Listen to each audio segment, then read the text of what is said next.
Hi,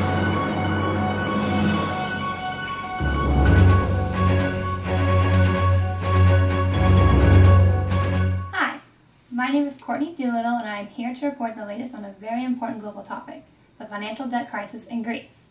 Have you ever considered that foreign media outlets may present the news differently than domestic media outlets? While analyzing the financial debt crisis in Greece, I am comparing a foreign media publisher, Kathimerini, and a domestic media publisher, the New York Times. A fun fact about the Greek publication is that Kathimerini means the daily in Greek and is published in Athens. Their online publication that I used is referred to as e-Kathimerini.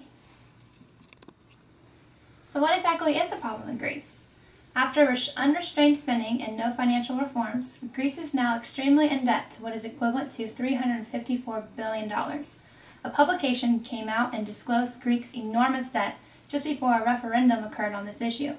Though the International Monetary Fund claims they had no agenda to get involved politically, it's been argued that their timing was done so for that exact purpose, and according to the Greek publication, there is animosity against some countries, including the United States, that encouraged the publication of data.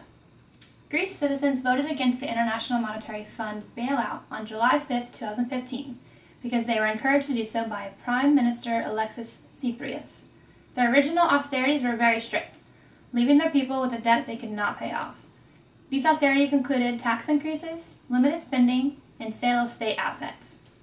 This being a third recent financial crisis for Greece has other countries in the Eurozone very upset. These countries are lending creditors and feel that they will never get their money back, and that Greece does not deserve an easy path to recovery. So, how does this affect Greece and other European countries? According to the UN Independent Expert on Foreign Debt, Greece cannot take any more austerity as it will cause more social unrest and lessen the chance of an economic recovery. He says that the European Union should have paid more attention to what international law says on the matter of debt. This financial crisis has also seemed to have a large effect on food and medicine shortages for Greek citizens. The problem is, the IMF declared that Greece will need at least an equivalent of $53 billion in additional aid over the next 3 years to keep itself afloat. Where exactly will this aid money come from? Creditor countries such as Germany, France, Italy, Spain, and others all play a part in this aid. While France has made an extreme attempt to help, Germany, however, has made it well known that they do not want to simply give Greece a so-called debt relief haircut. This has created a bit of political strain between the countries. Let's look over a few images that illustrate the issue. This graph image displays the change of gross domestic product in Greece as of 2014 and compares the unemployment rate in Greece to other countries. This image of compared charts shows the gross government debt for Greece in comparison to other countries' gross government debt as of 2014. As you can see, there is quite a difference between Greece's financial stance versus these other countries. These graph images are from the New York Times, whereas I could not find many useful graph images from Kathimerini. It's also interesting to note that the New York Times distinguished twice that Greece has the second highest national debt recorded, with no mention of this from the Greek publication. The differences in reports are most likely due to the differences in freedom of the press. While we in America have this freedom, Greece has more limited opportunities due to political interference and economic difficulties. The statistics are something that the Germans are not willing to overlook, especially their chancellor, Angela Merkel. She voiced that a debt haircut was out of the question, but that other ideas could consist of deadline extension, lower interest rates, or flexibility on debt service payments. Other leaders agreed with these points, mainly due to the fact that it's been argued that had Prime Minister Alexis Tsipras followed the original program, no further debt would have been needed.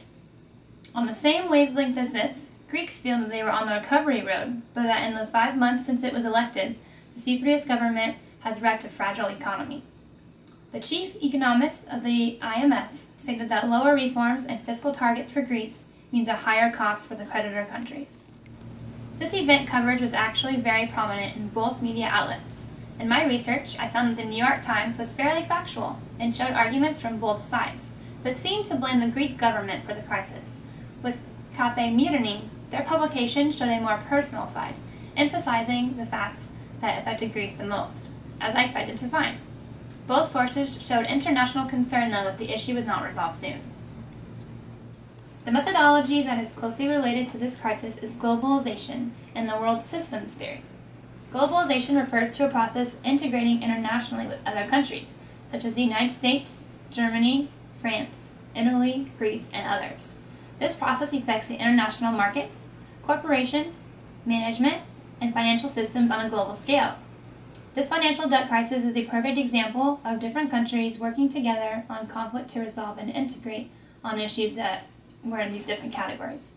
Another theory that applies to this Greece financial debt crisis is the world systems theory, because it explains the world economic expansion and international communication between countries of three different levels: core nations, semi-peripheral nations, and peripheral nations.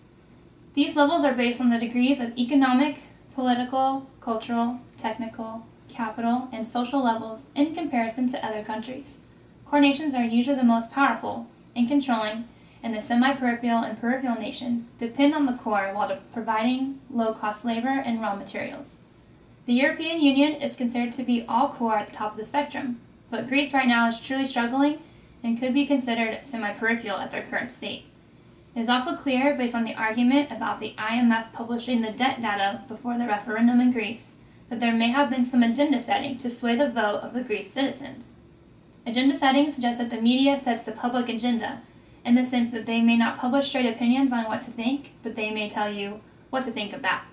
These theories and explanations are provided by our textbook. After a lot of difficulty for Greece, the Prime Minister fired the recent Finance Minister and started to move forward within his political party.